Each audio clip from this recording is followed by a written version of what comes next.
tusamba ensambu zange mfumu wetu Yesu Kristo yozola kwa kitata nzambi wase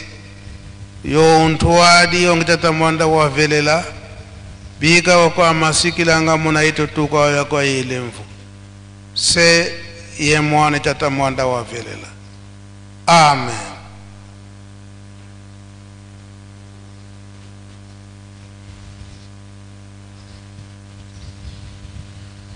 O kombo ya tata ya mwana pe tata Molumo Santo.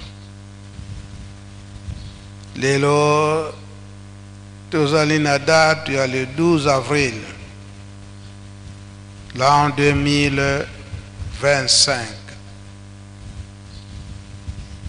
Kokanisa na mai oyo batata bayebisi biso. Balakisi biso. Koloba était na 5 mois batata bango nyonso misatu ya bulu ndenge bafandaki awa ezalaki grand devoir munene koloba ete badate nyonso oyo ezali kolakisa bilembo ya lingomba to na tata Simon Kimbangu tata Molumo Santo banda mbotama na ye na 1887 e bandeli ya musala na ye 1921 ezalaki na bosengi ya bapapa bango nyonso misatu ya bule ete badate na bango nyonso wana fo eyebanaka na ntina nini badate wana fo eyebanaka po ebanda kolakisa biso makambo nini oyo malekaka. Na 1960 na ibandili ya lingomba ba papa bango nyonso misatu bakangaki likambo eke na badate nyonso wana bakonzi ya jeteki ezala Kinshasa ezala Nkamba ba monoka ba papa bango nyonso misatu balakisa bango ndenge nini likambo yango ezalalaki na badate nyonso wana na ntina nini tango jeteki azolakisa théâtre na ye batu bakolanda likambo yango ezalaka ndenge nini. Donc, en 1961, yango tata mokonzi abule papa Simon Kimbangu Kiangani aza kosenga na biso bakonzi ya jeteki surtout la direction générale et awana Nkamba to reprendre ba texte nyonso wana banda 1960 ba papa ndenge babandaki kolakisa biso. Parce que évangile na makasi ya munene oyo ezosalama na kati ya bateatre ndenge tokolakisaka ndenge pe biso bandimi to oyo bazali kolanda likambo tata Simon Kimbangu bazali koyekola. Insistance wana ebandaka na batata banda 1960. Kotala eke en 1963 yemoko papa mfuma mbanza yepsinga benza nazo kotisa yo na mouvement ya théâtre ezali na ntina kolobete nazalaki acteur na kati ya GTK pe chaque théâtre baza kopesa nga rôle ofona jouer ngai na bomwana na bandaki ko comprendre te na kota na Afrique papa fuma banza lubite malgré oza na Afrique kasi soki théâtre ezali fokotaka apesaka yo rôle faut jouer kolakisa ete koyeba histoire na tango wana théâtre ezali kosalema donc fo koloba makambo ya solo ndenge esalelaka yango na 1989 wana na date oyo ya le 12 avril moi ba commentaire ezalaka papa Diangenda alobi ete fo bolakisa likambo ndenge nini ezalelaki. Donc insistance ya papa Diangenda était passation ya pouvoir la date ya lelo le 12 avril na tango 1959 ndenge nini papa Diangenda bandelaki musala na ye na date ya lelo ya le 12 avril 1959 wana ndenge mate to uti koyoka wa papa Selo ndenge ate biso tata Selo ye azali pe acteur ya GTK manso wana ndenge bandaki koyekola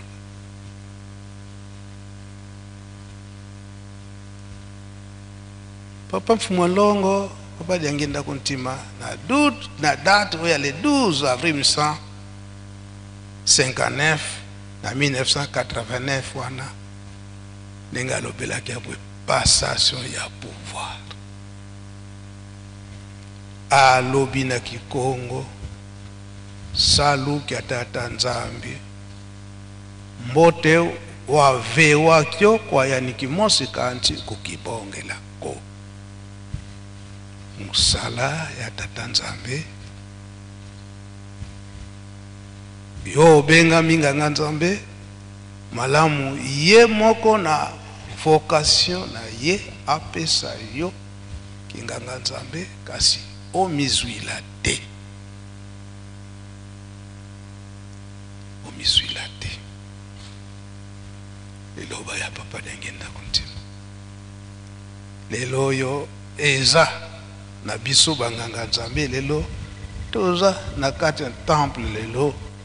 oyo tozali kozela biso nyonso papa Simon Kimbangu Kiangani alobi nini kozala motambulisi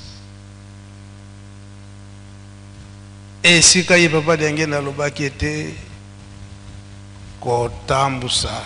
milimo ya bato eza likambo moko ya mpasi soki okolonga soki okolonga te na 89 wana ye koloba te lokola lelo nazokomona mingi bakoti na kati na Lingomba tokomi batambulisi kasi ezali te po toluka kobungisa milemo ya bato kopesa théologie mususu na likambo ya tata Simon Kimbangu surtout lelo ekomi ete tozali koluka Molimo Santu ye nani ye biso toyebiki tata Simon Kimbangu mingi tokoti wete kobungisa milimo wana ya bato kolobete tata Simon Kimbangu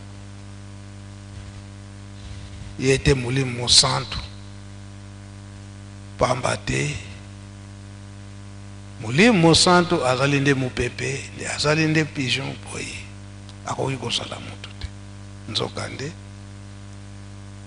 azali mutu tata Simon Kimbangu toza komona ba histoire na ye nyonso wapi na kati na nkamba ebandeli ya musala yango papa Mfumalongo akikobakisa te tokeba na biso bandimi na oyo tozali bapakano bato ndenge wana oyo bazali kodétruire likambo tata Molimo Santu bakoyebana na mateyi ya mabe oyo babanda kopesa mpe bizaleli na bango ya mabe oyo babanda kopesa. Azwaka exemple ye moko papa denge ndako ntima lelo oyo toye kofanda awa na kati na nkamba 5 mois nzala izali awa ndenge nzala eza na kati na nkamba ale nazwi bato oyo bofandi na nkamba azwaka ndakisa na tango wana papa wa Sukulwa mutu azalaka représentant de la ville awa na kati na nkamba tozwi na bandimi tobandi kotambola koteya sikoyo tokoti na zamba lokola nzala izali tokoki kokuta bitabeteli ndenge bitabeteli nakoloba na papa wa Sukulwa eke kata etabe wana po toza na nzala po ete tolia. Papa wa Sukulwa akobanga tout d'abord ngai naza chef spirituel ye moko papa mudatindi ngai akokata kasi conscience est-ce que toyebi nkolo ya bitabe wana nani peut-être ye pesu aza na mpasi aza na nzala atie motema azo tala mikolo ke peut-être ngangonga oyo itabe nanga wana ekoki kotela nyonso tunakende kolongola. Papa wa Sukulwa na bobangi wana kola ngai naza chef spirituel na tindi ye akati tokaboli tole tomeli mai toleki kaka na minute wana nkolo nango aye ko remplacer etabe natielaki motema bakati nani oh papa Mfumalongo papa jangenda mutalekeli ata kondima ngo ezalaki ndenge nini kasi akobanga likambo te kasi ezalaki na likanisi na ye te ezalaki na likanisi na nkolo nango te bali yako papa Mfumalongo likambo te kasi likambo te wana ezali nde ngambo parce que nanu papa Mfumalongo asengaki na nkolo nango te esika wana badiangi ndalo bagete baso batamboli su tosala très attention na likambo wana nzambe ayebi ete papa diangi ndakati sili etabe kasi asengaki permission na nkolo nango te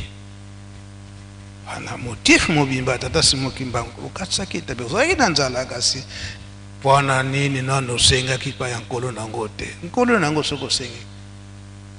akupesa lokola pe ye aza na nzala peut-être akolongola mibale to misato oyo etikali apesi pa yo papa olia na bino nyonso kasi lokola nano osengaki te wana ngai Simoki Mbangu nazwi yo motif liloba ya papa dangi ndako ntima biso batambolesi esika wana toza kopesa na nde mateyi musala munene bapesi biso solo elanga tata Simoki Mbangu eza ya munene basali baza muke baponi biso kasi malamu bapona biso kasi kosenga te kengana sana poso na esika boy batambolisi tolobi da batambolisi iso ba pasteur baselo bateyi bakengi biso pe bandimi ondimi kolobete ngana lingi kakana bachanga isika boy balamba pesa yuka sikosenga te kotambusa milimo etata Molimo Santo ndenge moko pe na kati na ba mouvement malamu bacha yo na isika wana tambulisa association boy tambulisa isika boy kasi kosenga te ikambo tata Nzambe kosenga wana ekomi lokola na ba ekomi bonzoto msala ya Molimo basenga kango te ya bonzoto wana bakende kosenga bochanga isika boy maloba papa d'angenda kontimana le 12 avril 1989 alobi ezalaki liseki te po ete azwa pouvoir wana ya papa Simon Kimbangu ndenge toyoki Matei po voilà lulendo wana mama Mwilu apesaki ye na le 12 avril 1959 wana mama Mwilu apesaka voilà lulendo epai ya papa d'angenda kontima oyo esimba maka liboso epai ya papa Mfuma Mbanza papa de Alunga na Kiangani asimba ka voilà lulendo wana banda 1943 kino na 1948 aye kozonga na Ngombe Kintsuka asimbila kango wapi kuna na Lukengo na le 12 septembre 1921 wana kokanga papa Simon Kimbangu ndenge balakisaka biso bana zunga ndenge balobelaka yango balukaki moye nyonso babotolaki voilà lulendo wana pona nini balukaki yango kokangama papa Simon Kimbangu avant akangama atombolaki voilà lulendo alobi ete bato nyonso oyo babongami ete baya komona nga po bazwa lisalisi libikisi esika bango bazali tikete babika bato nyonso bazalaki na nzela ezala wapi o ndenge Afrique nyonso beti na Europe bato nyonso bakanisaka babika kaka na ngonga wana bamindele tango bamoni ndenge wana alobi faut chercher maintenant ya kobotola ye voilà lulendo ndenge bazwaka yango bakenda yango ti na Nzundu kuna na Nzundu bagarde yango bien batie bapolisier wana bakangi yango na mal bien fermé tongo nango bafongola boye ezali susu te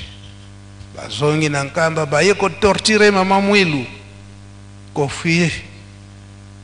na ndako aye na Ngombe Kintsuka kuna eloko ezali te torture makasi wana koluka kaka voilà lulendo wana ekeyi wapi na tango wana ekokobombama na tadi dongo tadi ekempanga na mpangu eza kotambula eza kopona esika oyo bolingo ezali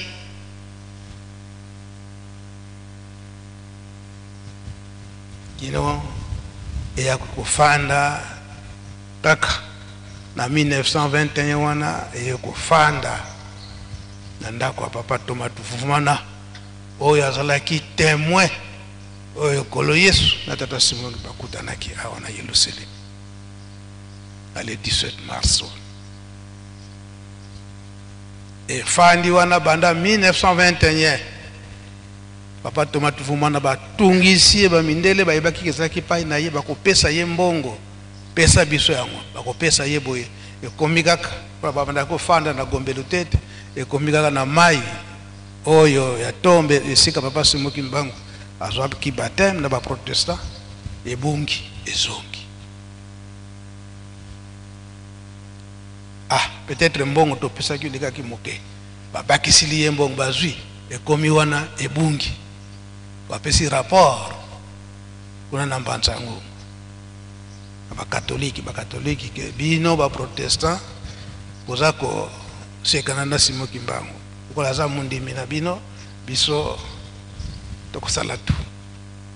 batindi commandant na batono imobimba bayena lukengo na papa tomatuvumana amoni basoda bangi acd bapesi mbongo mais na sa motema na yazo bonela torture abo ngai te tenge ezokene ndengwana na motema na ngai te leta nazo kopanga leta bakomi kaka na biflication papa kisombe wana oyo ezalaki na komanda ebungi ezongi na una lukengo komanda tango ayena bataillon mubimba beti papa tomatuvumana bazwi yango en tant que gouvernement. Donc papa tomatuvumana kakoloba susi kambote l'état alobi bakomi kaka na esika wana kaka ebungi bazonga boye mbuta muntu akota na ndako boye eloko yango ezongi kaka na kwe wana na kusala nini akimi mbangu pa ya mama mwilu ya kuzwa iloko na mama mwilu te eyela kandengo wana te pouvoir spirituel kokoma zokoma kana ndako atala basoda wana komanda bako balibi tokozwa lisusu te mais tokotikala kobeta yo kaka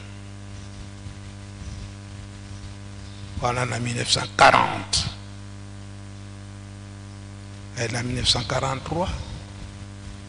wana papa mfuma mbanza papa ya lunga na kiangani na 1940 wana bayebisi yeke na mikoleko ya yemoko papa Simo Kimbangu mikoleko ya lingomba ekobima kasi soki lingomba ekobima ekobanda nanu na nzala panzoto si elembi tukochi ilanga loso papa tosali nzela ti esika elanga ebandela komi wana ongo ilanga ngo na kotala ngo kaka na kati ya motuka malamu na kita tosimbi papa tokitisi atali abi na moni me na musika est-ce que vous permettre ngai na tambola muke papa yo kaka donc to memaka papa mfuma mbanza to che maboko afani likola maboko na biso azotala ilanga to silisi to bimi alubi awa pe nazalaka na boutique na ngai awa na kikoka mais avant to koma bisika nyonso wana tango tokomaki na lukengo alakisi biso esika ye afandaki pendant 4 ans kuna pe mama kwa kiade abotaka maka na 1947 wana alakisi biso esika afandaka na lukengo tango tozobima mwana moko ya muke azwi libanga abambi na motoka sika papa kayombo alobi lukengo penza bayoka kate babandi na babandi bayoka te asomona teke motuka ya papa me bambi yango libanga papa mfuma mbanza nde alobi ete ozomona bango mobulu me mobulu na bango pamba te bakengelaki musala ya tata nzambe bakengelaki mvwala lulendo pona tango wana bamindele lokola bayebaki ekisa na papa tomatuvumana okomona bakosala mwaye moko ekite bakokanga bato nyonso ya lukengo pona nini bazokobatela mvwala mais bakoya kokuta bango bazomela masanga na bango bazokobunda esika bato bakomelaka masanga bitumbe kozanga kati basoda tango bakomona ndengo bazokomela na basango na kobunda donc seke eloko yango eza awa te ale batiki bango bakena bango Et totamboli tokomi na kikoka totali boutique. Après ça lobiki tokoma lisusu na tadi place bilanga nanga izali. Siko tango tobandi kokende toleki kaka Kongo na katikati entre tadi na Kongo. Esika papa rigene chaki bilanga na ye mutuka ekufi. Ezo démarrer lisusu te. Siko tokosala ndenge nini? Bamfuma Mbanza alobi tikana yebisa bino lisolo oyo ngana yake kofandela na Lukengo pendant 4 ans. De abandi koyebisa biso mpona nini kobatela Mvwala Lulendo. Alobi ete ngai na batelaki kaka kasi mama na likambo ezalaki ya Papa Joseph. Papa Joseph nani? Papa liangenda kuntima. Ndenge nazokoloba boba tutaka yombo isika bazali koyoka nga bayebi lisolo oyo. Mpona nini bokonzi oyo etali ya Nzambe malamu bapesa yo kasi omizwila te. Kino tosilisi kaka boye kopesa lisolo ye moko Papa Mfuma Mbanza po ye chauffeur Citra abongisa boye moite vice platine faut ko changer mosusu siko za na réserve faut réserver zate siko tikosola ndingi tuluka muta velo azonga na nkamba siko tozokomona papa siko tikosola ndingi ni tango asilisi kaka kopesa biso lisolo oya Mvwala Lulendo tango asilisi kaka ye moko alobi yo chauffeur mekana ndiko démarrer. Tango démarrer kaka yango moko et démarrer. Biso mutu zaki na kati donc posa ya papa ezalaki te yoka lisolo ya Mvwala Lulendo. Wana na 89 na ye moko pardon na 99 na ye moko Papa Mfuma Mbanza. Tango tuzongi na le 4 septembre ayebisa Mbenza siko tolingi tozongela makasi musala ya kolona loso. Na le 4 septembre wana o bazalaki présent bana koriki o bautaka Kinshasa na ba protocole botaka Kinshasa de ake kolakisa biso place restaurant ya MKB ezali okata elanga loso awa comme modèle awa esika oyo loso ekokoki kozanga te yango nde modèle ekokende na mokili mobimba na ba protocole Papa Module bazalaki na bana koriki na banza bana mususu o bazana nga nanu tisikoyo bazakuna na MKB aibina date wana le 4 janvier 1999 bozongisa bilanga loso modèle yango nde ekokende na mokili mobimba. Soki tozongi mwa sima na le 12 avril 1959 wana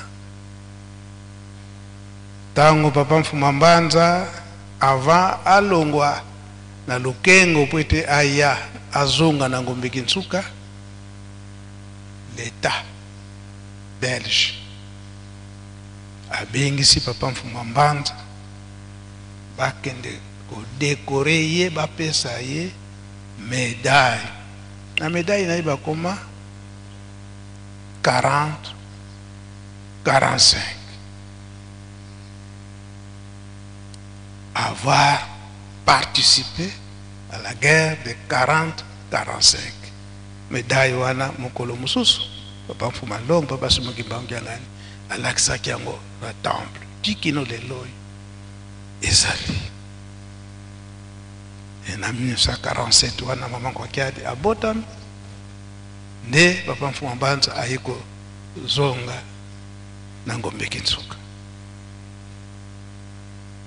ayiko remettre Mvwala Lulendo epa ya mama Mwilu de 47 wana 1947 kino na 1959 elaki garde na ye moko mama Mwilu nde na date ya lelo de mama Mwilu azwi mvala lulendo apesi yango epa ya papa Mfumalongo papa Diangenda kontima mipwete papa Diangenda azwa yango akanisi nani yaya ayoka kipasi na likambo yango na eloko oyo esiko ngai na kozwa yango maloba oyo nyonso nazoloba bakasete ezali ye moko papa Diangenda aloba yango ezali ngonga kaka mutu ezangi ndio nyonso tolandi yango me soki tata Molimo Santu akopesa biso nzela ata mokolo ya mibale tokotia maloba nyonso wana papa Diangenda alobi te ngai te yaya papa Dialunga na muta monene yango pasi mama Mwilu alobi te ngai papa Simon Kimbangwa alakisaki nga ndengo ate napesa ndo ye papa Diangenda atelemi na ndako mama Mwilu esika ndako papa Kulutu ezali akati sina ndako papa Mfuma Mbanza aye tala mama likambo aza koyebisa ngai papa Mfuma Mbanza akoyebisa yubuyi tokende tokoma kuna Mfuma Mbanza papa Dialunga na atuni mama Mwilu likambo nini oyebisi pa ya leki le mama Mwilu alobi kiangani est-ce que oyebi likambo tene likambo Mfuma Mbanza se rappelé alalaki nanga kaka gardien kolero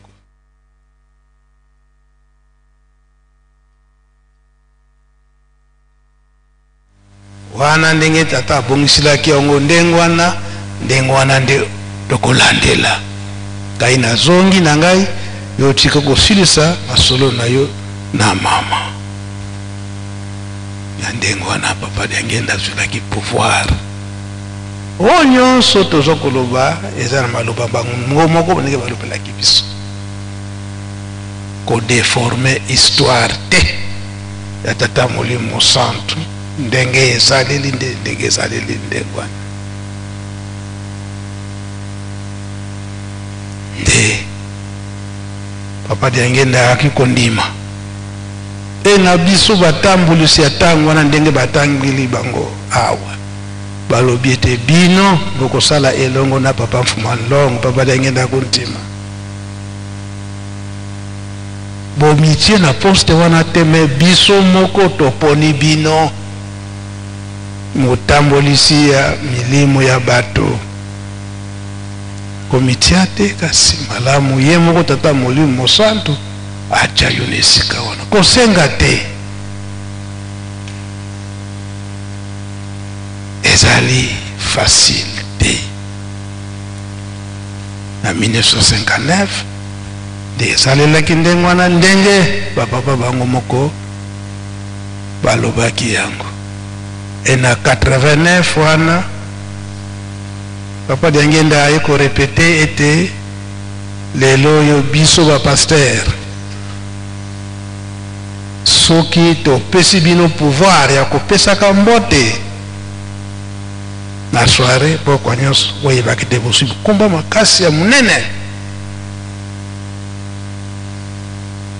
soki tosengaki ete bandimi bapesi yo ntaba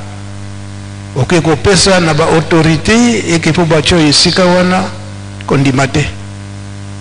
yo moko obongisi ntaba po ete okende opesa na bakonzi po batya yo responsable ya boye kondima te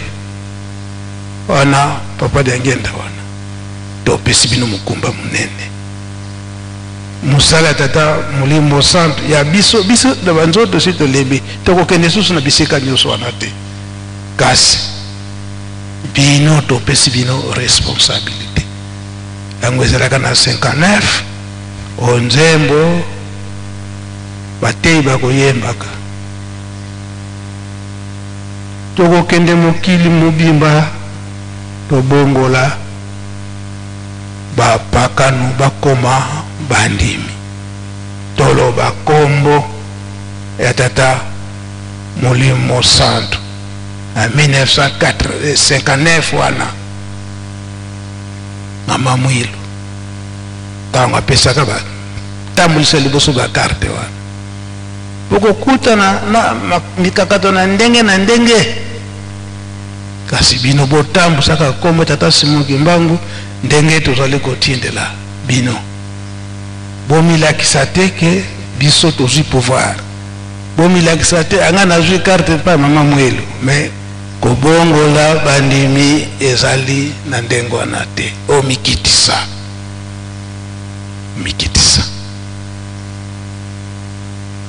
donc batata na bamama batambulisi date ya lelo ezali très remarquable. Esika wana kutu papa ngenda ikolo makambo ebele na oyo etali mvoala lolendo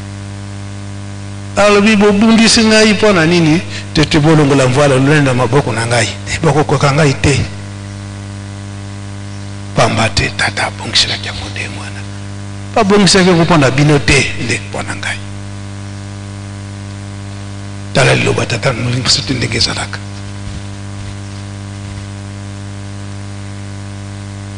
dans le 25 mars 1992 tango to songisi ndoto papa kisokele na mabele dans le 25 mars wana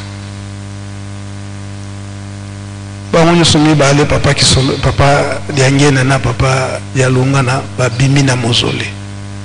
ko bima bazo bima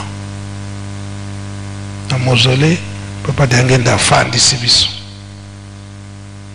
biso baso bana na kati na ndako alobi banda lelo botala susu ngai te diangenda kasi ezala na lingomba ezala na famille na tikibino na maboko ya mbuta kiangani papa di alungana elakisi te ndenge bakutaki na mozole si babongisi tala likambo tata Nzambe ndenge ezalaka de 59 le 12 avril 1959 jusqu'au 25 mars 1992 papa di alungana azeli bapesa ye ndenge bayokanaka yango yeke kosalama na 1999 wana na le 2 décembre papa di alungana abengi papa Simon Kimbangu ngani abongisi taka na mvoala lulendo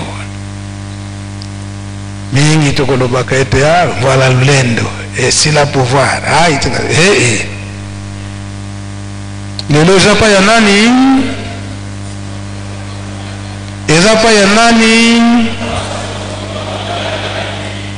tokeba na esika wana surtout biso batambolisi nake mwa musika alobi histoire nyonso soki nabimisi yango boye mpona nini ye moko papa diangenda mpe abimisaka yango maloba nyonso ezali maloba nyonso ezali na bakasete ezala teke awa ye aza kulutu na ngai eke naloba likambo yango eza ndenge wana ezalalaki ndenge wana na 1959 na date ya lelo yango lelo toza komona yango bokolimisa biso ngonga eke musika na banzala na biso kasi tokobenga papa elebe ye mpe avivaki témoignage na date ya le 12 avril ndenge bapapa babandaki koloba na badate na bango mpe elebe omati na biso awa anatole tozo kozela ye korale ya bateyi soki tozali awa nzembo oyo ebimaka na 1963 na date ya le 26 juillet ndenge mama moya alobaki ete kelesi munene ekofungama. Wana nzembo wana tozali kosenga ye moko papa Dialungana, papa Mfuma Mbanza alakisaki nzembo wana na bateyi oyo atango wana esoki ye moko mutazwaki eseke ndenge nini bayokananake ye moko mutapesaka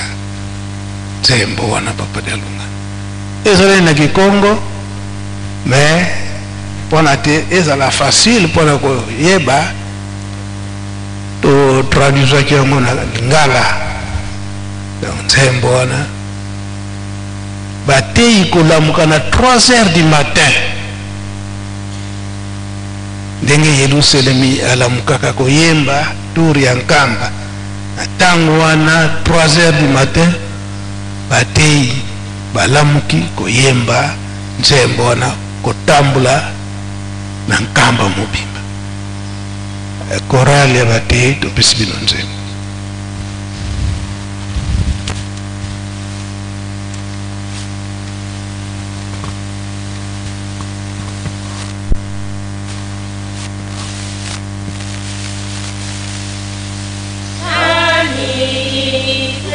Salisa Muta Yesu Kristo yani mvuluzi. Nani kwenda salisa Muta Yesu Kristo yani mvuluzi. Nani kwenda salisa Muta Yesu Kristo yani mvuluzi. Salisa Yesu Kristo yani mvuluzi. Idorela munasiza osono wakikula mapatano mikwikizi. Wela munasiza osono walombe kumwaku.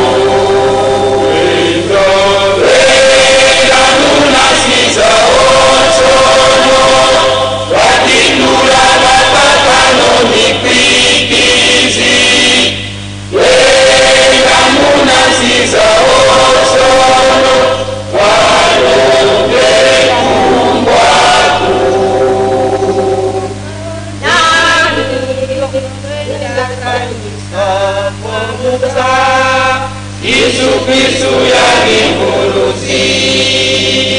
Nani kwenda salisa Muta Yesu Kristo yani mvuluzi. Nani kwenda salisa Muta Yesu Kristo yani mvuluzi.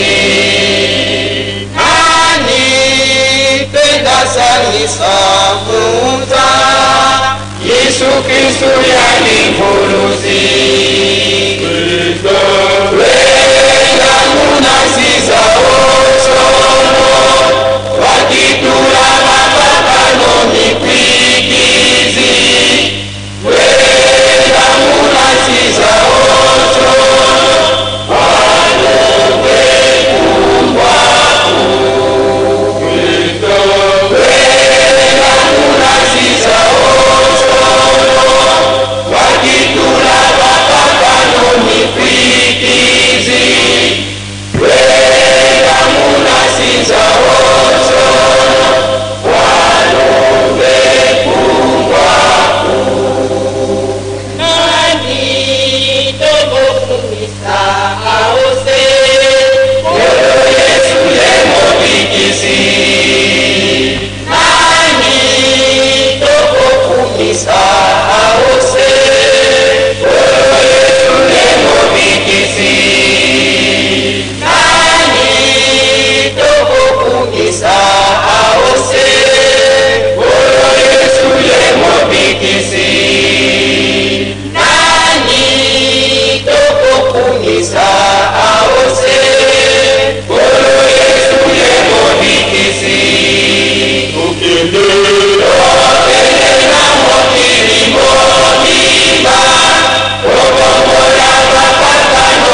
merci tokoki kofanda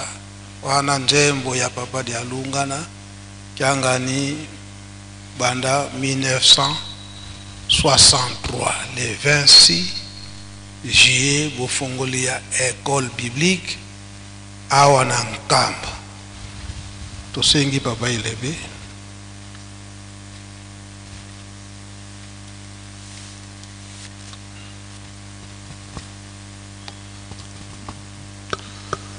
Na kombo na Nzambe tata mwana tata molio mosantu.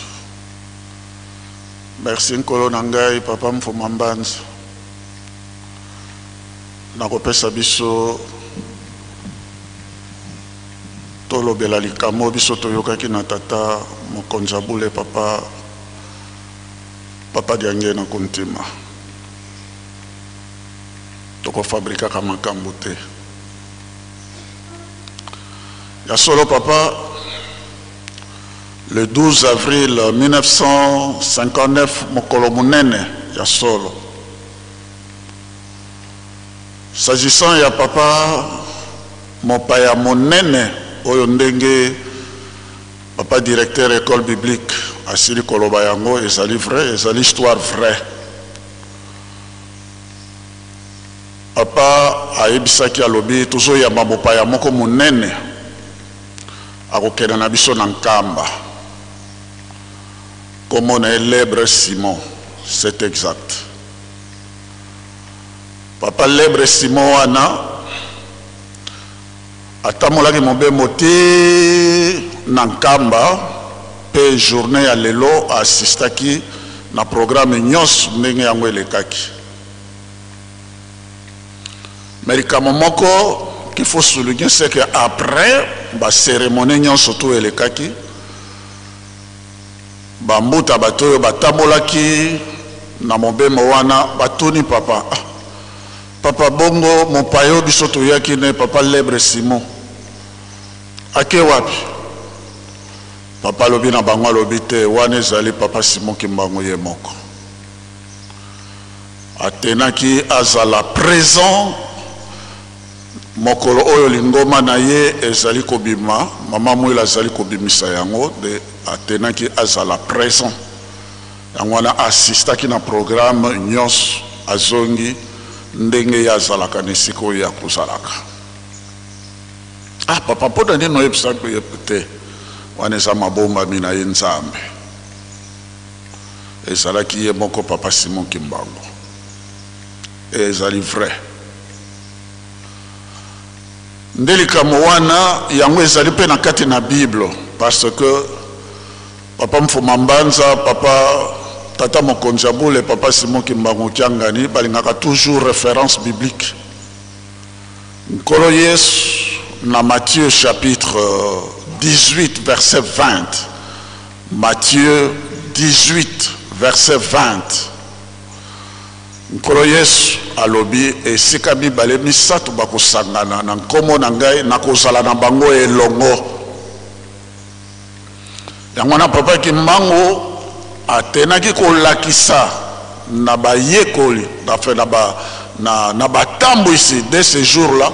que esika nyonso to bino bokobana kozala mibale misato na kombo na ngai pe na kozala na bino elongo. Donc makambo nyonso to esalamaka na kati ya lingomba oyo à partir ya témoignage oyo ya le 12 avril 1959 esika nyonso to biso tosangani tozali koloba likambo ya papa Kimbangu nkolo Yesu akozalaka na biso papa Kimbangu mpe akozalaka na biso elongo. Likambo wana ekotela biso makasi na pesi bino référence wana biblique ezali ba référence oye moko esika nyonso to bino bozali nga nazali na bino elongo. Et tata Nzambe ye alobaki na Abraham moponami molingami na ye pe alobaki na Abraham, et ça c'est dans Genèse chapitre 17 verset 1. Genèse chapitre 17 verset 1. Premier verset. Alobi na Abraham koko na biso Abraham alobi na ye marche toujours devant moi et sois intègre. La version biblique mosusu elobi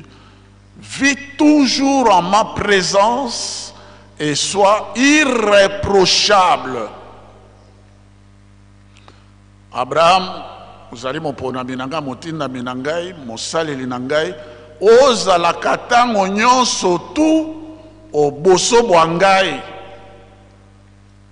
mais bakuta yo na likambo te ozala irréprochable. Donc motamulisi nyonso ezala na ye tata nzambe ezala na nkolo yesu ezala na ye tata molimo mo centre même chose. C'est quoi vivre toujours en présence de Dieu? Kozala katango nyonso tu liboso na nzambe elingi koloba nini? Elingi koloba makambo misato que vie ya motambolisi ezali d'abord une vie de prière. Vie de prière. On appelle le saloba qui prie sans cesse. Vie de prière. 2. Vie de louange et d'adoration.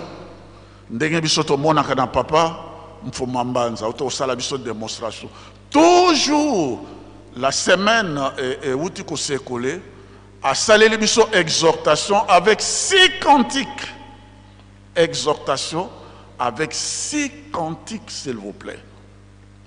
Alors, vous rappelez le cantique il y a 1921, le cantique les cas au biso to bosana yango azongi seli biso yango mpe bazako traduire yango pe na lingala tout ça. Donc, papa bazali ko lakisa biso ko sala kalibusu na nzambe d'abord toujours ma bondeli tongo poko azali ko belela. Vie de prière,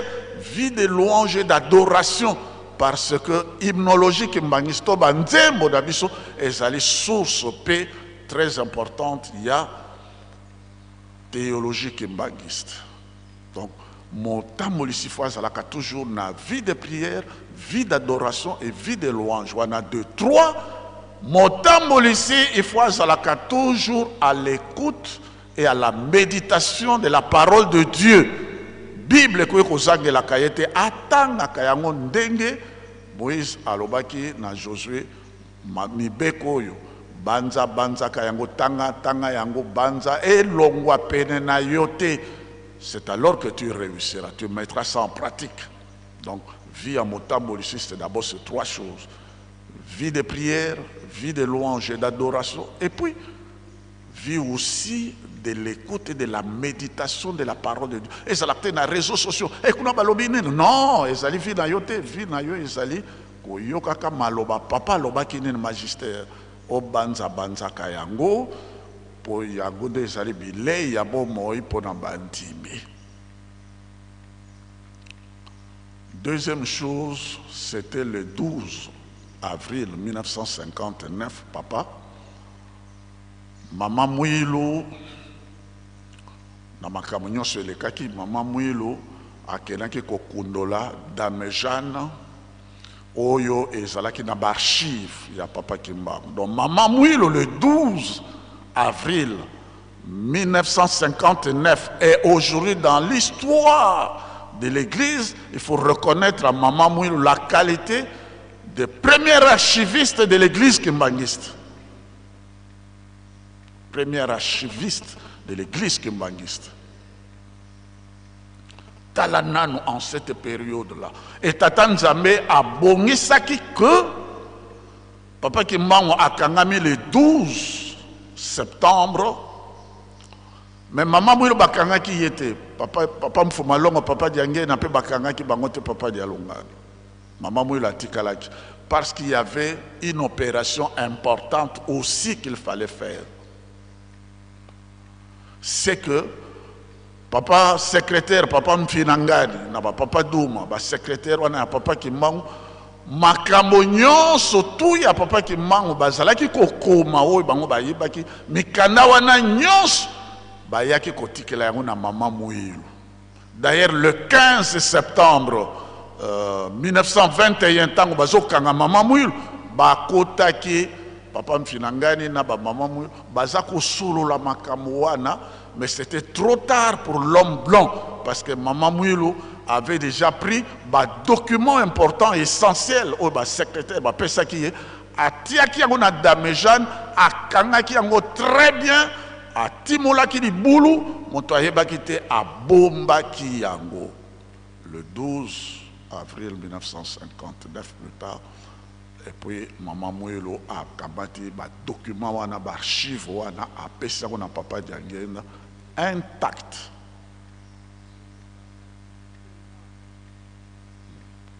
A kamati yango a zongisi yango intact nde papa ki ba archive wana ezali na kati na ba papa. Yango na ba tata ba maman motambolisi biso na kati ya Lingomba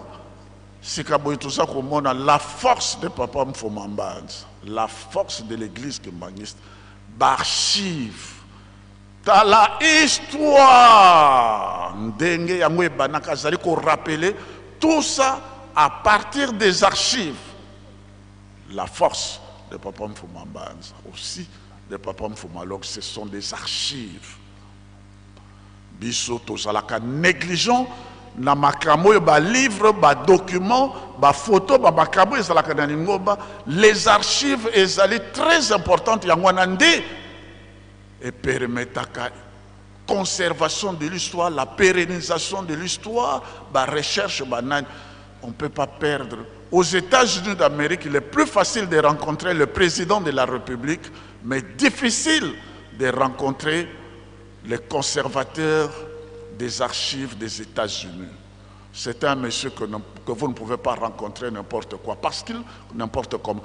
est la mémoire de l'Amérique. Il connaît tous les papiers depuis la découverte des États-Unis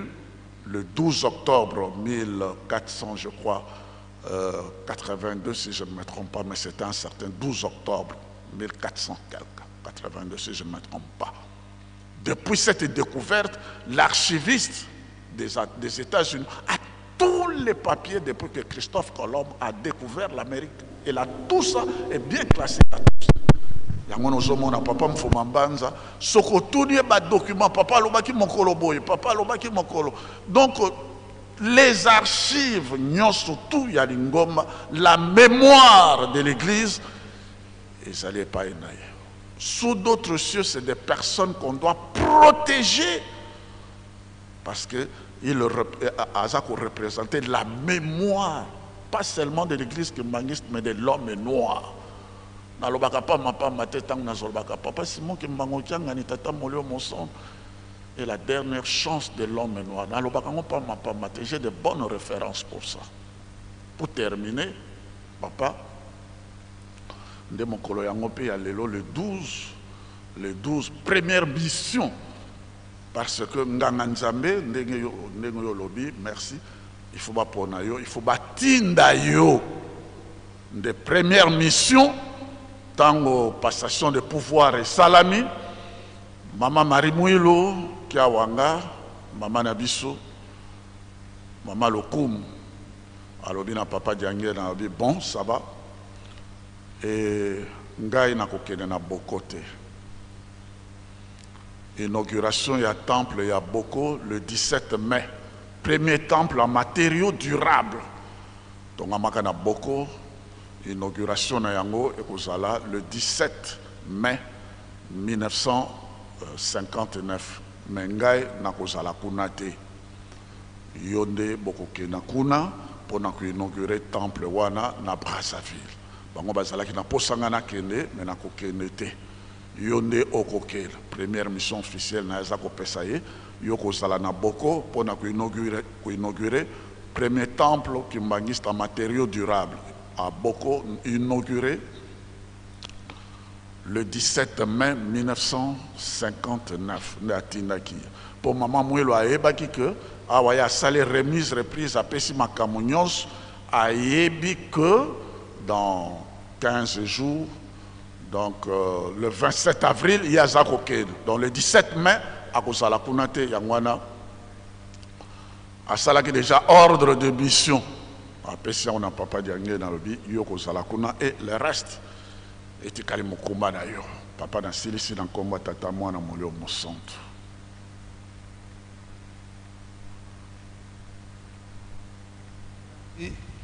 Papa ilebe kukozonga solo to umili na katnanda kwa nzambe ba journée ya lelo ezali journée moka kokanisa ndenge nini lingomba tozwili pouvoir ndenge nini ezali kotambola. Papa diangenda alobi ete okomona changement à partir de l'an 2000 ans kasi bino bandimi na biso bozala kaka ya kokangama na makambo nyonso oyo toteyi bino olinga te moto adevie bino à partir de l'an 2000 tikuna tokokende turbulence makasi na lingomba kasi bokanisa na manso oyo toteyi bino na oyo maye papa atikili biso na papa mama mwilo yango tozali komona lelo yango toza kozongisa ba histoire nyonso tolobaki likambo ya papa Mfumambanza ndenge azwilaka médaille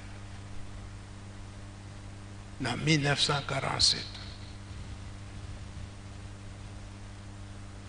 tango l'État abengisi ye akende kozwa médaille azalaki kaka ye moko te na bato mosusu fo badekore bango sika bango nyonso na date wana bakoki kasi moto moko azangaki papa dialongana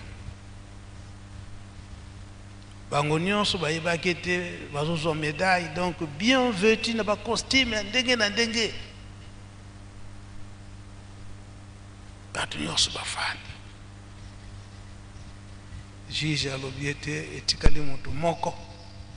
soki akomi te moye topesa médaille ekozala te bafandi ntango papa Mfumambanza azwi convocation wana na Nzundu abongami mama Mfumambanza asaleli mwa kwanga na ye na mwa likaya buna kolia na nzela tango wana ezalaki mwa bangolo oyebi koza na rendez-vous osali pêche jour mwa ngolo na yo sina mwa pilipili na yo kwanga na makolo banda awa na ngombe Kintsuka ti kuna na Mbanza bato nyonso bafandi si alobi te wana soki akomi te moye to banda cérémonie ezali te batala moto moko aza kobima na mwa esuyemi na kingo mwa chemise na simple na kilote na ye ntango wana bapantoufle komi wana bapolisier balobi yo ozokende wapi na bengami awa yo bengami awa juge na musika voilà l'homme qu'on attendait il est là tango alobi kaka l'homme qu'on attendait est arrivé bato nyonso babaloli kingo batala Mfumambanza na mwa chemise na ye kilote na ye na esimi na kingo alongoli pe sapato na ye ndenge tolongolaka na kati ndako nzambe bato nyonso yede tobandaki koza bango nyonso bamikitisi balobi mais donc juge alobi na français ce n'est pas l'habit qui fait les moines tango ayebisi bango nyonso bazalaki ba intellectuel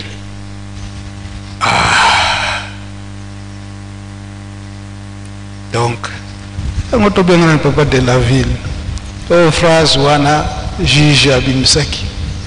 engi koloba nini to bango nyonso tango bayoki kaka ndenge wana juge alobi ndenge wana donc ezali lokola biso lelo oyo banganga nzambe biso banganga nzambe bapesi biso mokumba monene ya makasi tobongola bapakano bakoma bandimi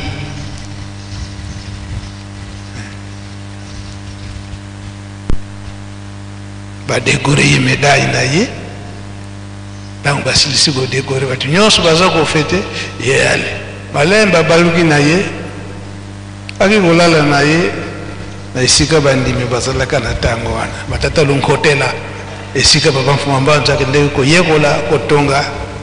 couture po ntango akendaki kotika na 1933 papa Diengenda na boma po atanga yepe akiposa ya kutanga akomisi kombo kuna mama Mwilu awa sali fièvre makasi pona nini papa Mfuma Mbanza papa Dialunga na atanga lisusu na boma pona nini musala batikilaka bango yango wana te Mfuma Mbanza ayekozonga na nkamba ayebisi mama Mwilu ata musala nakoki koyekola te wete bamona kaka meme yete nayebi musala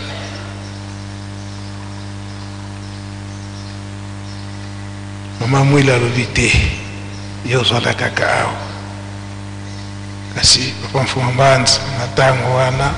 na masengena ya batu ayo musala te eyo mwana mobali mama mwasi ndi kotakoyoka pasi na ndako na akekoyekola couture kuna na banzango na tata lonkotela asalaka kaka 3 jours wana misombelaka mashine na ye mama Mwilu awa alinga kufa pona nini papa Mfuma Mbanza asideplace papa Mfuma Mbanza tango ayoki kaka ke mama Mwilu alinga kufa pona yo asideplace akangi mashine azongi ana nkamba banda tango wana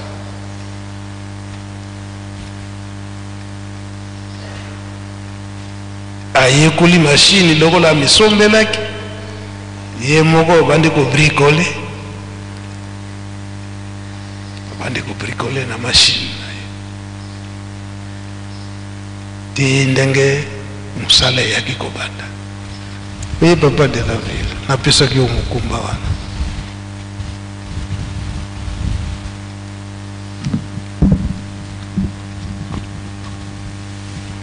na kombo ya Nzambe tata ya mwana pe tata Molimo Santo. Merci kolo kopesa biso maloba awa papa asengela biso tolobela mwa moke na likambo oyo esalemaki kaka na nzoto ya papa Mfuma Mbanza te même na nzoto ya papa Simon Kimbangu na nzoto ya nkolo Yesu pe lelo ezali kosalema na nzoto ya papa Simon Kimbangu Kiangani Nzambe Molimo Santo. L'habit ne fait pas le moine. L'habit ne fait pas le moine. Lelo oyo biso nyonso tozali komonana lokola ba ange pona nini tolati ba uniforme bato na bato tolati ba uniforme soit ya ba groupe na biso soit ya misala oyo ecclésiastique c'est-à-dire ya lingomba ndenge moto na moto azuila yango bakengi baseli bapasteur pe lelo oyo ezala biso bapasteur okomona bamosusu veste ya 3 boutons, veste ya 4 boutons, veste ya 10 boutons, couture ya ndenge na ndenge. Tous nous sommes appelés des pasteurs. Mais est-ce que notre fonction, notre rôle de pasteur, ça se justifie correctement par rapport à nos tenues? Parce que quand on observe, on sent que celui-ci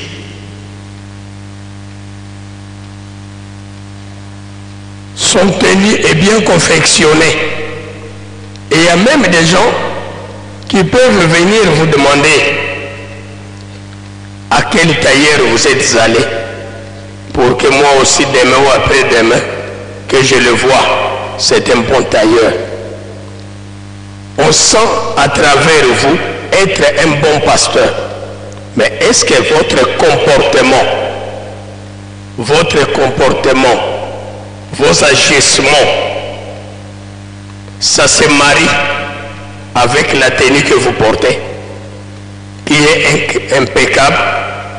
qui est enviée par les autres?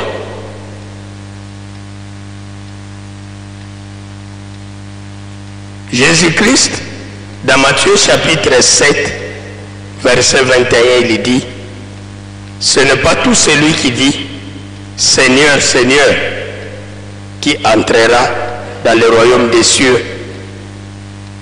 mais ceux qui entendent et mettent en application la parole, c'est celui-là. Et yonangai lelo bonganga nzambe na biso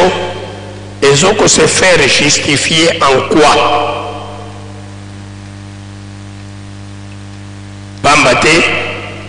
mingi tozui hypocrisie totie liboso.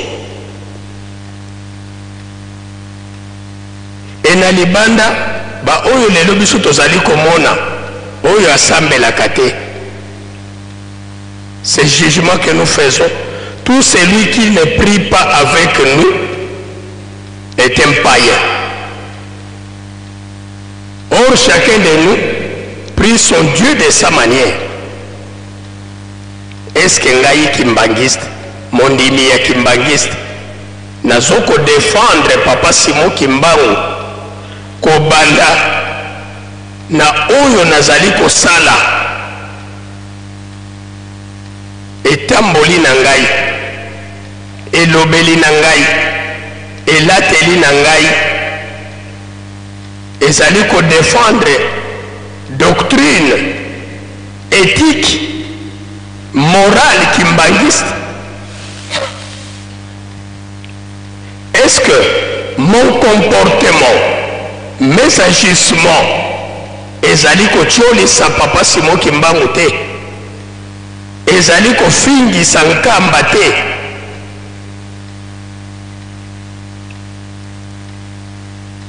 Mais Balobinini, c'est lui le patron, le pasteur de la ville sainte,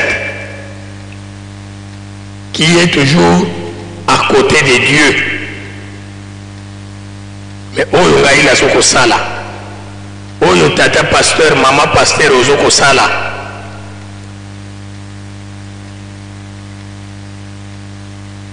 ezo compromettre te. C'est pourquoi Baeko Tali Sabiso,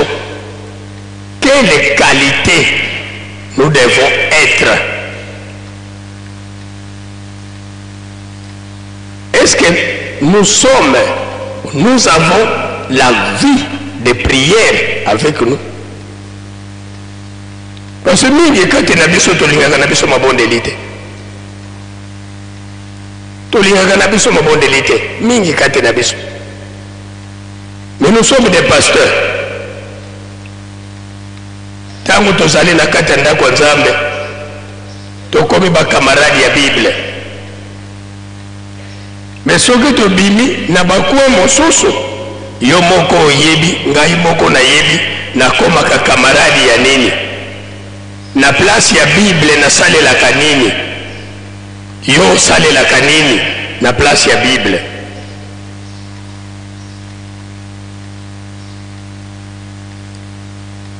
Basengi na biso tozala irréprochable. Mwana papa Simon Kimbangu tozala irréprochable, twatina lusembo mumavanga, mundiata, mumpwatulu, mumpovolo, mundilu, ngambote mambo mawonso no makala malulama bonso bwenina nsiku yeluzolo lwa tata Simoni Kimbangu kina bona suto monavo ludi kibene tona lulama yesito nunga ngavo ngatu eyeko kokana na nzembo oyo toyembaki na 1992 tangu tosengaki bolimbisi pe na tangu tobandaki kokende na retraite na miyebaki te nzoka nde kondima na nga ezalaka nango ya kotengama nani yango ayebisi yo yango parce que yo nde babandaki komona le célèbre pasteur, la célèbre diaconesse, le célèbre catéchiste soko telemi liboso ozali koteya na suki ya mitu ya bato mosusu ezoko tremble nzoka nde ozalaki na mwa eloko na yo ezalaki soki na se ya lolemo te na poche oyo ezali kosala ke makambo wana emonana esalema. Est-ce que vous allez moine malgré votre tenue impeccable? Vous allez moine? Est-ce que vous allez pasteur kimbangiste? Tina nde bayebisi na biso tokende na ntubela susi ya tata Simon Kimbangu kiangani tobongwana ndenge biso tazali kobongola bapakanu bakoma bandimi biso moko pe tobongwana sino alors tokokoma lokola motambusi ya bapate oyo amemaki bameme mpona kokende komela mai me ye moko atikali komela te. Alors bakoya kotuna biso qu'est-ce que nous sommes venus faire dans l'église kimbangiste au lieu totikala na biso bisika tozalaki où nous prenons notre verre librement, où nous fumons librement, où nous faisons l'adultère librement, mais toye komi bomba na lingomba ya papa Simon Kimbangu, mais makambo na biso nyonso tosalelaki libanda na kati ya lingomba ya tata Simon Kimbangu na nkuku tozoko sala yango. Nous avons cru nous cacher nzokande to bomba makina biso te. Mokanda ya un Pierre eyebisi biso ete bateni na biso basutane na biso oyo tolati ezala bibokonzi na biso ezala lokola sutane te pona kobomba mabe na biso. Se biso mingi tango basali koyewa na tata pasteur en tout cas nandimiteke yende akoki kolia mwana nandimiteke yende akoki koyiba nandimiteke yende akoki kosala ekobo bibokonzi na biso na bagrade oyo tozali na yango ezala lokola sutane te pona kobomba mabe na biso oyo tosalaka me malamu toya na pole totika oyo nyonso tosalaka na nkuku toyekola oyo tata Molimo Santo asengi na biso wana nde tokomonana ba véritable moine tokomonana ba véritable saint tokomonana ba véritable clergé kobanda na kati tina libanda na kombo ya tata ya mwana pe tata Molimo Santo. Merci papa pasteur de la ville. Tomoni était le journée le 12 avril mimi biso musika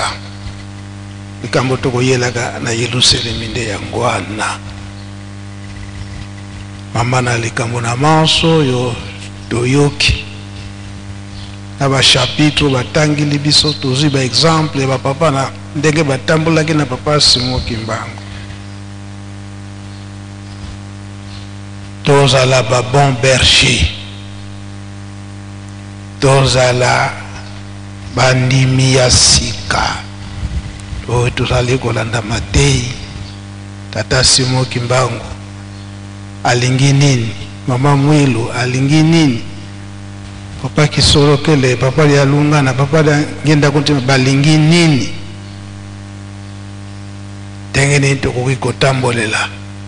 poete mokili mobimba ele elanda exemple ya Yerusalemi poete mokili mobimba pe ekoka kobika. Topesa maboko makasi na papa Simon Kimbangu Kiangani oyo ye balatisaki pouvoir amizwilaki te ndenge totangi manso na date ya lelo ya le 12 avril malekaka na 1959 lelo tokomi la l'an 2025 topesa papa Simon Kimbangu Kiangani maboko ndenge ye moko papa ndenge nalobelaki yango ete a partir ya l'an 2000 bokomona turbulence makasi ekokota na kati na mokili mpe na kati na Lingomba. Boyika kaka mpiko bozala makasi na mabondeli mpe kolanda maloba na biso, kolanda maloba na biso.